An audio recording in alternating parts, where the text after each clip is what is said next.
Bonjour, donc ici vous voyez le tableau de bord mensuel à la direction qui permet d'accéder à une carte avec multi-paramètres. Par exemple, pour obtenir la liste des logements,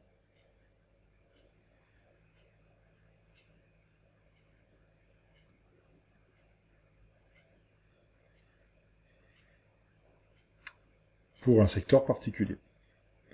Et on voit qu'on peut même filtrer par les dates d'occupation, par exemple, pour ne récupérer que ceux qui ont une vacance de moins de 21 jours.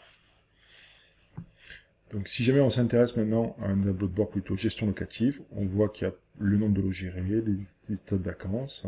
Par exemple, là, je prends la vacance de plus de 90 jours. On peut avoir un dashboard, accès à un dashboard multifiltre qui permet, par exemple, de voir juste, m'intéresser juste au secteur libre. Et là, on a la liste des logements qui sont vacants avec les pertes financières cumulées de le coût de chaque vacance. Là, on fait la même chose pour obtenir la liste des logements proposables.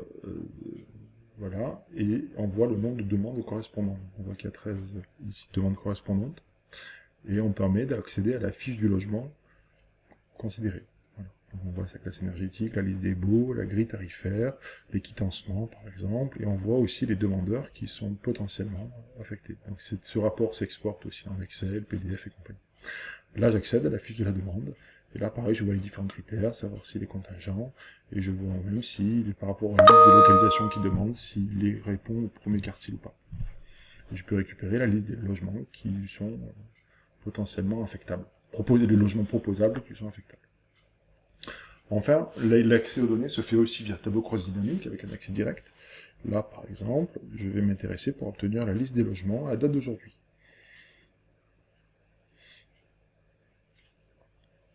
Donc j'ai mes 17 552, mais je peux permettre aussi de faire cette analyse par usage, donc par logement ou par type de logement, et j'ai le nombre qui se découle.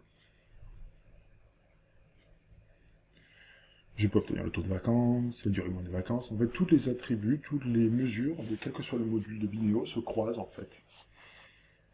Ils ne sont pas cloisonnés. Donc je peux revenir en décembre, pour obtenir les chiffres fin décembre, et je peux rajouter, par exemple, le loyer appliqué de décembre, la perte financière à décembre. Maintenant, si je m'intéresse que au logement en particulier,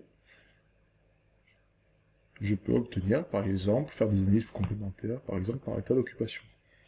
Et j'obtiens ainsi le nombre de logements, le taux de vacances et la perte financière par état d'occupation.